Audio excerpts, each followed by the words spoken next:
Assalamualaikum warahmatullahi wabarakatuh. Bismillahirrahmanirrahim. Sebelum kita belajar, mari sama-sama kita membaca doa agar kita senantiasa diberi kemudahan dalam belajar. Tetap semangat walaupun masih daring. Semoga kita semuanya diberi kemudahan dan kelancaran ya untuk belajar. Bismillahirrahmanirrahim. Rabbi shrahli sadri wa yassir li amri wahlul 'uqdatam min lisani yafqahu qawli. Amin ya rabbal alamin.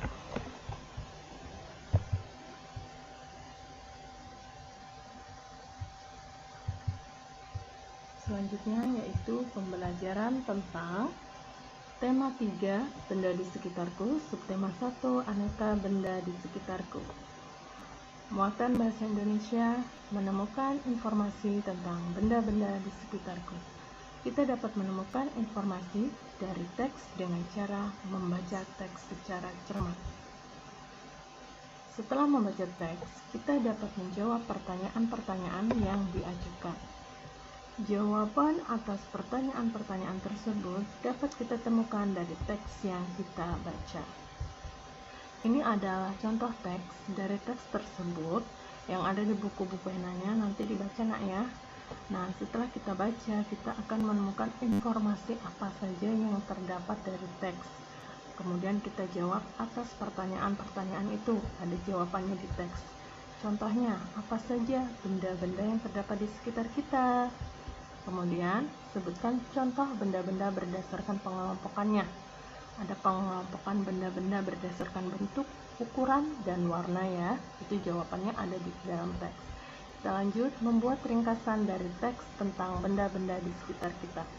Informasi yang diperoleh dari teks dapat digunakan untuk membuat ringkasan. Ringkasan dibuat dari informasi yang telah diperoleh dari teks. Kita dapat menggali informasi dengan cara membuat pertanyaan-pertanyaan tentang teks yang kita baca. Pertanyaan-pertanyaan dapat kita susun menggunakan kata tanya sesuai dengan kebutuhan. Ingat kembali contoh kata tanya berikut. Ya, kata apa itu digunakan untuk menanyakan sesuatu atau peristiwa. Kemudian ada kata tanya siapa yang digunakan untuk menanyakan seseorang. Ada kata tanya kapan yang digunakan untuk menanyakan waktu. Dan kata tanya di mana digunakan untuk menanyakan tempat. Sedangkan bagaimana itu digunakan untuk menanyakan cara atau keadaan. Ada kata tanya mengapa, itu digunakan untuk menanyakan sebab. Di sini ada teks pada buku-buku penanya tentang benda dari kayu. Kayu berasal dari batang pohon yang ditebang. Kayu memiliki kelebihan dan kekurangan. Kelebihan kayu adalah memiliki sifat keras, kuat, mudah dibentuk, dan tahan lama. Kekurangan kayu adalah memiliki sifat mudah lapuk. Kayu dimanfaatkan dengan memperhatikan kelebihan dan kekurangannya. Sifat-sifat kayu yang keras, kuat, mudah dibentuk, dan tahan lama dimanfaatkan untuk membuat perabotan rumah.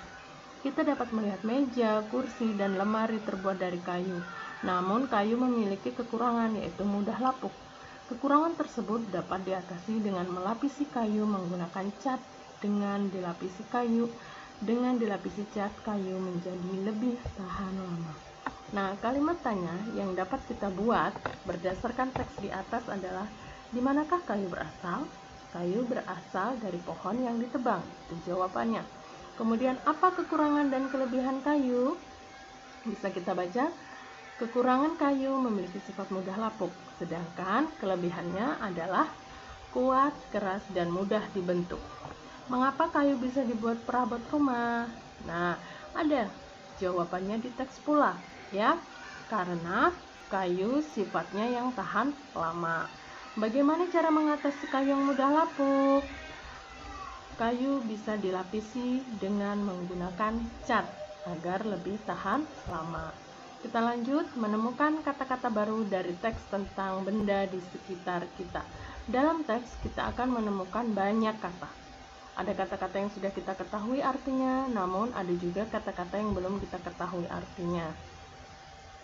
Jika kita menemukan kata-kata yang belum diketahui artinya, kita dapat mencari arti katanya dari Kamus Besar Bahasa Indonesia atau KBBI.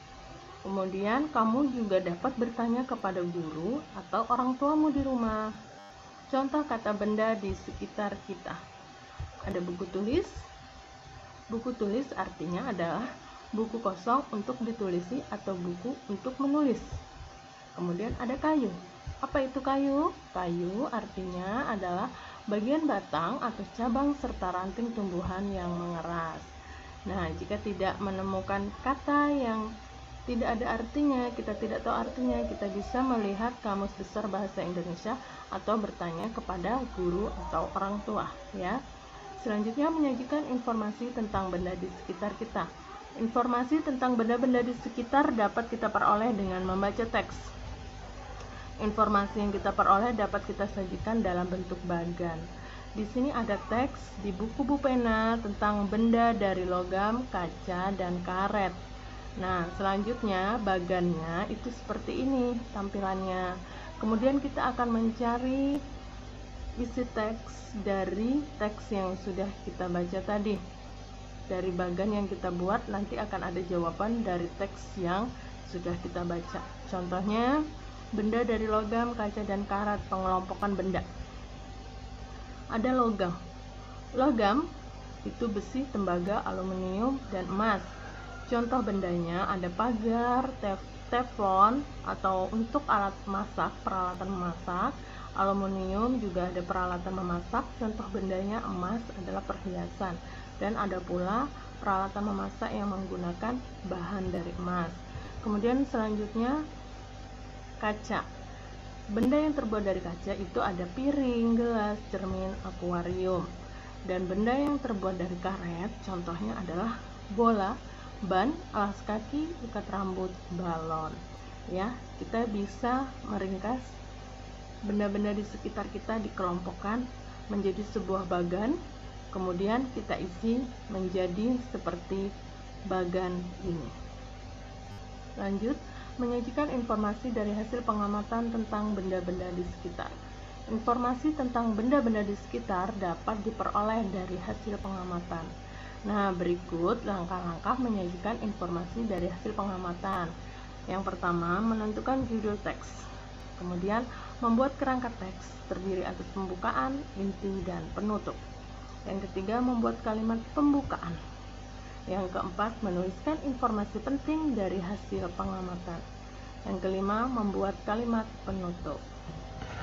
Baik, di sini ada contoh teks tentang hasil pengamatan sampah plastik di lingkungan sekolah. Jadi, kita membuat pengamatan tentang plastik di lingkungan sekolah kita, kemudian kita tuliskan menjadi sebuah teks atau bacaan. Ya, kita baca di atasnya. Sampah plastik adalah salah satu masalah yang cukup serius. Lingkungan sekolah akan menjadi kotor jika banyak terdapat sampah plastik. Selain menjadi sumber penyakit, sampah plastik juga susah diuraikan.